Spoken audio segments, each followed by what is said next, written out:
आज लिख लें, 2 ड्रॉपिंग पिच नहीं, 200 ड्रॉपिंग पिच भी आप पाकिस्तान के अंदर बुला लेना, मंगवा लें, आपकी क्रिकेट कभी भी बेहतर नहीं होगी।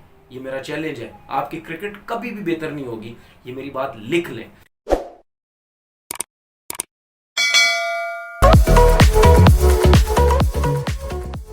अस्सलाम जी, कैसे हैं आप लोग? सब ठीक ठाक है। मैं ज़रा टीम्स देख रहा था, जो पीएसएल की टीम अनाउंस हुई, ड्राफ्ट था, उसमें जो प्लेयर्स लिए गए मैं जल्दी जल्दी से आपको बता देता हूँ। स्क्रीन पे आपके आ भी रहे होंगे।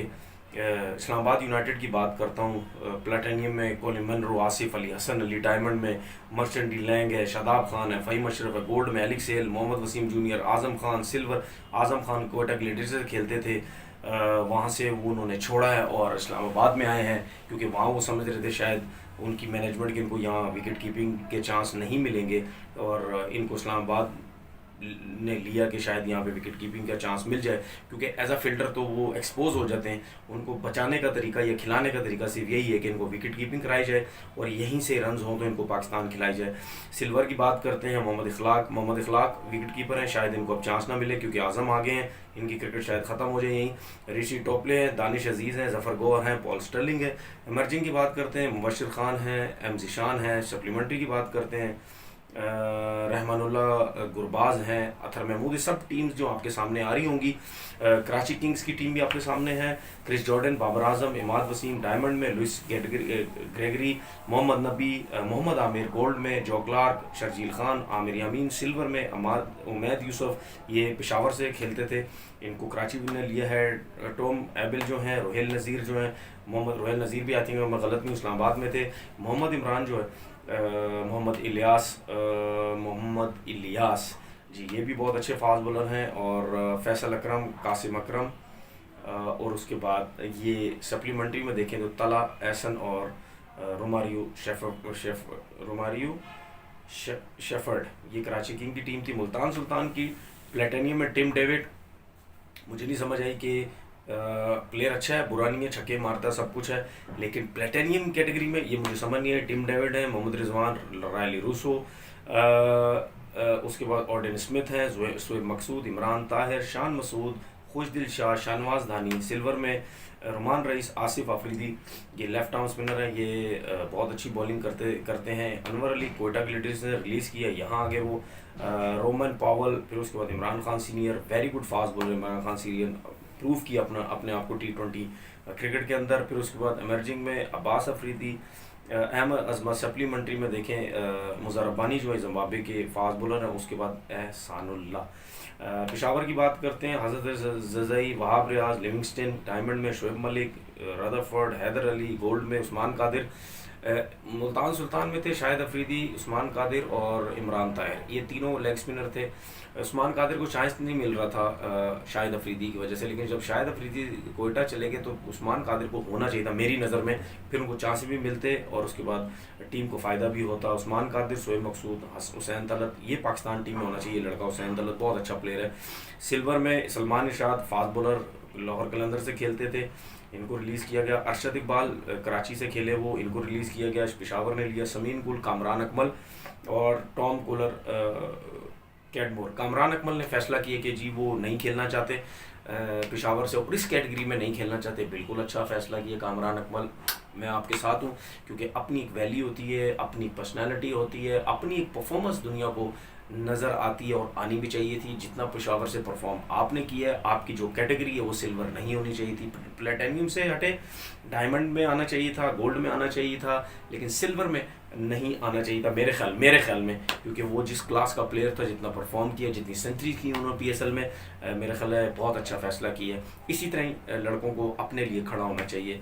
इमर्जिंग की बात करते हैं, सिराजुद्दीन है, मोहम्मद आमिर खान है। सप्लीमेंट्री की बात करें, Ben Cutting, Mohammad Haris. Ben Cutting जो है ये भी कोटा ग्लेडियर्स से खेलते थे, ये इस दफ़ा यहाँ से खेले। कोटा ग्लेडियर्स की बात करते हैं, जैसन रॉय प्लेटेनियम में, James Vince, Sarfaraz Ahmed. Diamond में जेम्स फॉकनर, लाहौर कलंदर से खेले ये लास्ट। इफ्तिखार अहमद, बहुत बड़ी गलती की इस्लामाबाद ने इफ्तिखार को छोड़ के, आज़म को यहाँ से लिया, इफ्तिखार को वहाँ से यहाँ भेज दिया, बहुत बड़ी गलती की। बहुत अच्छा परफॉर्म कर रहा था इस्लामाबाद से और हमेशा परफॉर्मेंस देते थे, मैच भी जितवाते थे। खैर शायद कोटा ग्लेडिएटर के लिए आए हैं, वो यहाँ पे इनका फ़ायदा कर दें। मोहम्मद नवाज़, शाहिद अफरीदी गोल्ड में है, मोहम्मद हसनैन है, नसीम शाह गोल्ड में, उमर अकमल आए हैं बहुत अरसे के बाद क्रिकेट में। अल्लाह करे सुधर जाएं, मुझे नहीं लगता, क्योंकि जो जिस इंसान की जो फितरत होती है ना सुधरने वाली, मैं ये नहीं कह रहा कि गलत काम करे, उस हिसाब से नहीं, क्रिकेट में उनका ध्यान नहीं होता। तो मेरे ख्याल में अभी भी शायद आ जाएंगे, लेकिन एक दो मैच में रन्स करेंगे उनके, फिर वही एटीट्यूड शुरू हो जाएंगे जो उनके चलते हुए आ रहे थे।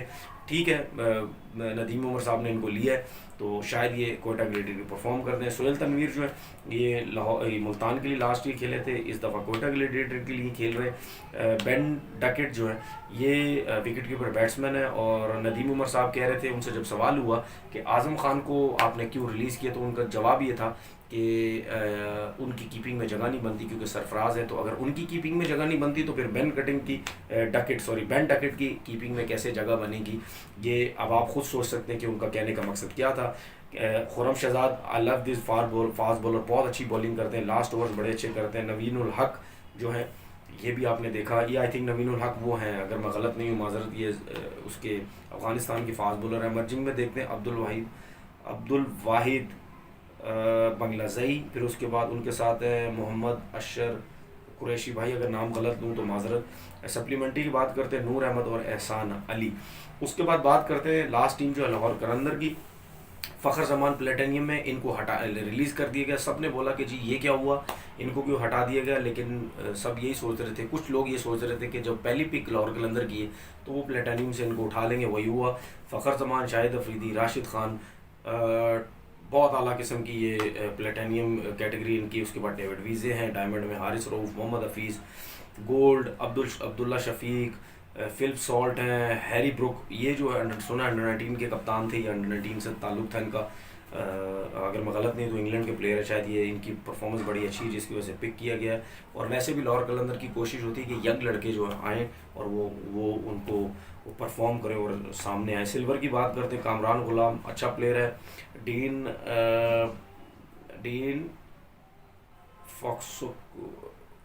फॉक्सक्रॉफ्ट ये एक अच्छे प्लेयर हैं। सोहेल अख्तर जो हैं, ज़ीशान अशरफ, अहमद दानियाल।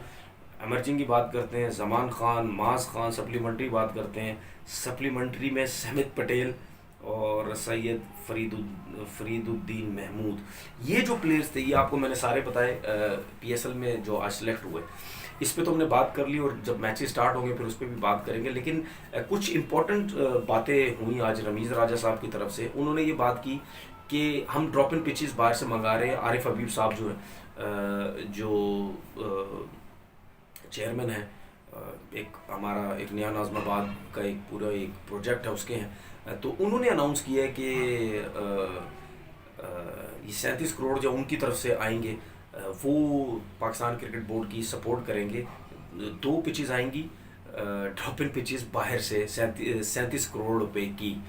मेरी नज़र में ये फजूल खर्ची है माजरत के साथ, क्योंकि उसकी वजह यह है कि 37 करोड़ के अंदर आप अच्छा खासा पैसा पाकिस्तान डोमेस्टिक में लगा सकते हैं। आप अपनी एकेडमीज़ रन कर सकते हैं 37 करोड़ के ऊपर, क्योंकि कराची की एकेडमी आपकी बिल्कुल बैठी हुई है। उसके अलावा जितनी भी एकेडमीज़ हैं बिल्कुल फारिग हैं, कोई वो इतना नहीं है। लाहौर की सिर्फ एकेडमी चलती, क्योंकि सारा क्रिकेट बोर्ड जो है लाहौर में, तो उसको रन करने के टाइम हर टाइम रहते हैं और उसको फ्रंट पे रखते हैं कि देखिए जी हमारी एकेडमियाँ कितनी चल रही है। अच्छा, उसके बाद बातें हुई जी ये पिचेस का स्टैंडर्ड जो है वो इतना अच्छा नहीं था, जिसकी वजह से ये ड्रॉप इन पिचेस लाई गई हैं। मेरा चेयरमैन क्रिकेट बोर्ड से ये सवाल है, क्या आप जब खेलते थे उस टाइम ड्रॉपिंग पिचेस होती थी, या क्रिकेट का स्टैंडर्ड बहुत अच्छा होता था, या प्लेयर्स बहुत अच्छे होते थे?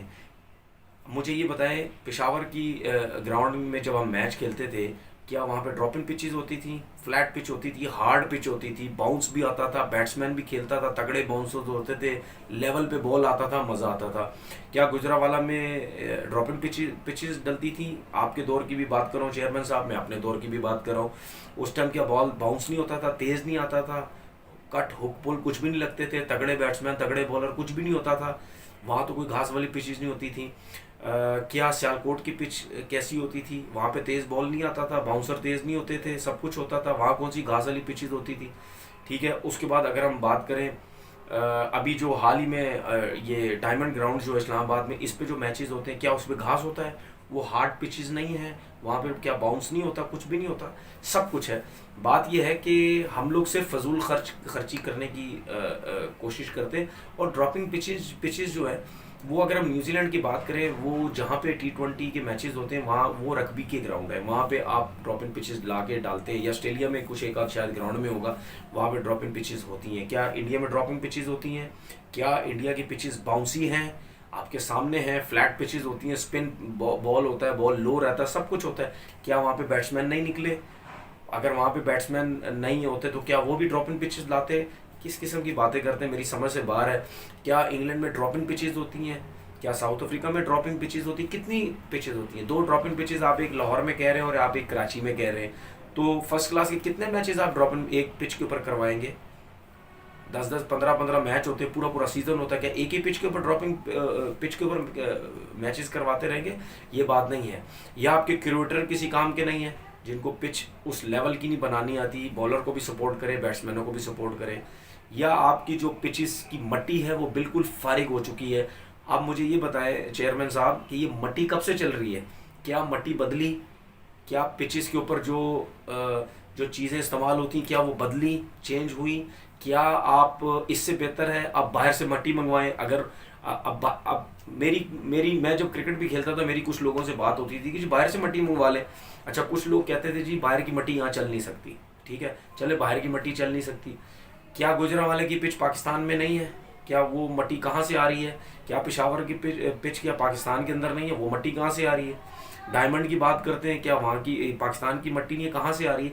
भाई ये भी तो पाकिस्तान की ही मट्टी है। कुछ लोग मुझे कहते थे कि जी गुजरांवाला की मट्टी बहुत अच्छी है, जब मैं कराची हम क्रिकेट खेलते थे, ठीक है, तो मैं कहता था वहाँ से मंगवा लो। तो ये पिचेस भी तो यहीं की बनी हुई है। बात ये है कि आप बेकार किस्म की मट्टी इस्तेमाल करते हैं, चीज़ें इस्तेमाल करते हैं, जिसकी वजह से आपकी पिचेस में जान नहीं होती।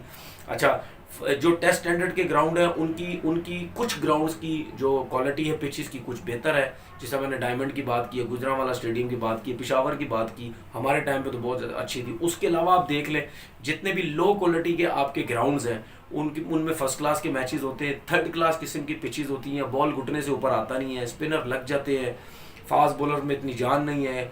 तो भाई हमें खुद चीज़ें बेहतर करने की ज़रूरत है।